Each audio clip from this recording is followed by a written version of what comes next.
as Abraham was coming into Esther, I just had this even clearer knowing of just how important your work has been. Well, we are all calibrating to this being of who we really are. And so anytime you allow your vibration to rise like that, it's a good feeling, yeah. You know, I feel like, I don't know how many years ago it was, but I don't know, I just feel like you took a chance on me when you called me to the hot seat, because I was teeter-tottering, and I feel so great. I feel so great, and it's so great to be here. So my question just kind of moves along with all of that. I'm doing this great work. It's called quantum healing hypnosis, and what it does is connects people to their higher self.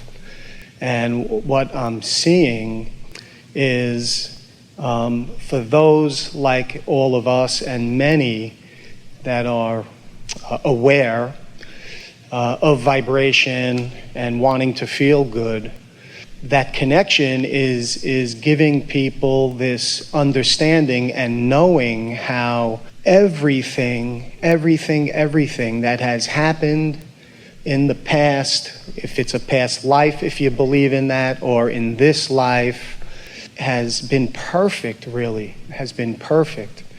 And in that true knowing of all of that creating this very moment right now, it's I'm seeing and being the practitioner, just having these conversations with people's higher selves, it's also helping me to just be so comfortable because of that understanding that's just getting more and more, that everything that's led us to this point is orchestrated by the universe. It's nice when you get to that place of knowing, and it's not as nice before you get there. Yes. And you being there doesn't necessarily make anybody that's listening to you know that. In other words, we talk about that from time to time, that as Esther stands on the stage and allows us to address you, and you're looking at this from your vantage point, as we were discussing with our friend earlier, whatever that vantage point is, Esther could look like someone who's just really sure of what she's talking about and really stubbornly holding to this opinion, and so giving a coherent presentation, which from your point of view could just be another opinion, which you can take or leave, or take some of and leave some of. In other words, we get how that might feel to you. But as we help you to at least entertain the idea that you are more than your physical body and that there's another point of view within you, and we encourage you to do some things like quiet your mind so that you stop your pattern of resistance, like that woman did while she was sleeping. But the problem with letting your resistance rise while you're asleep is it doesn't do anything about what your pattern of thought is when you wake up. Where if while you're meditating you allow your vibration to rise, now when you come out of meditation it's still in that higher perspective, so that then what you attract can be more acknowledged by you. So what we're getting at is, if we can encourage you in a convincing way to set time aside to quiet your mind, and as you quiet your mind you allow your vibration to rise, and then with that higher vibration you begin to receive impulses or thoughts that feel good and compelling, so you follow through on them. You make the phone call that you thought of, or you get up out of your chair and you get in your car and you go to the place that you were inspired to go. And something happens that leads you to something that leads you to something. When you put all of that together, then you have a personal experience where you have deliberately allowed your vibration to rise, and you are seeing immediate benefits of it having risen. It's not just an opinion now, because words don't teach. It's a personal experience.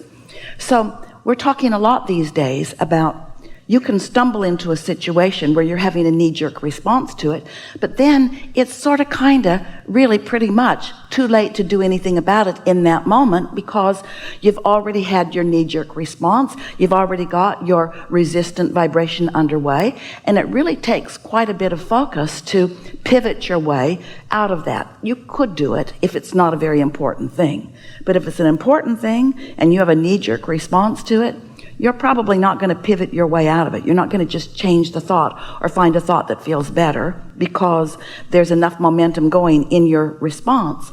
But if you have meditated that day or segment intended that day, we'll talk about that as we're moving forward.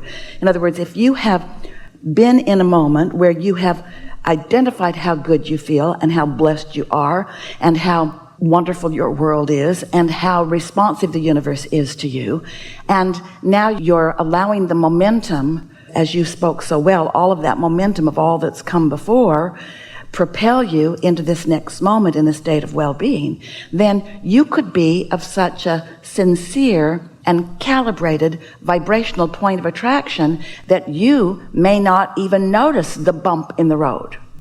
That's how well prepared you are for it. And so some of these things, like hypnosis or meditation or segment intending, it is a way of getting out ahead of it.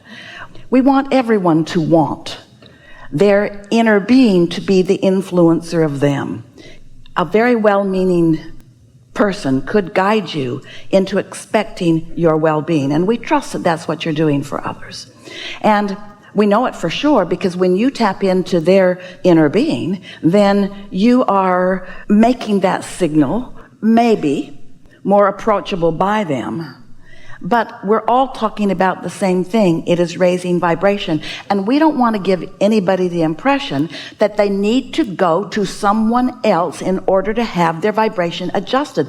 That's what humans are doing all over the place all day. You're adjusting your vibrations to each other too much. That's why you're not allowing your natural well-being. And so, it's a wonderful thing when people like you can approach a person and tune in to who they really are and what they really want, not the moment that they're living. Oh, that's such a gift. When you stood before Jesus dripping your illness, he saw not your illness, he knew your wellness. And you could say he hypnotized you into your wellness because he knew your wellness in such a powerful way that there was no equivocation in his vibration. There was no wobble in his vibration because he was in concert with who you really are and what you really want. And that's what really good teachers do for others. You hold the vision of where they want to be and you do not look at where they are. But let's talk about why you might look at where they are, because this is why it is so important for you to do your own practicing of your own tuning, identifying, isolating, and calibrating to your own higher frequency. Let's go back to the example we began with here today. If Esther were standing in that line and she were upset about something or just in a bad mood about something, so that vibration of not being appreciated were active within Esther, then when this woman started complaining, Esther would have been her best friend. Even if she didn't say anything vibrationally, you go girl, you tell them. You tell them. Let them know what they're doing wrong here. And so without even knowing it, you are in essence joining forces either with the cooperative components of your inner being or something else. We like to say, what influence are you under? Are you under the influence of your own source energy? So when Esther had those couple of thoughts where that could have led her into joining in, they were so inconsequential in relationship with, in other words, you could not stand and hear that without having a flicker of it in your vibration. But her stability was someplace else.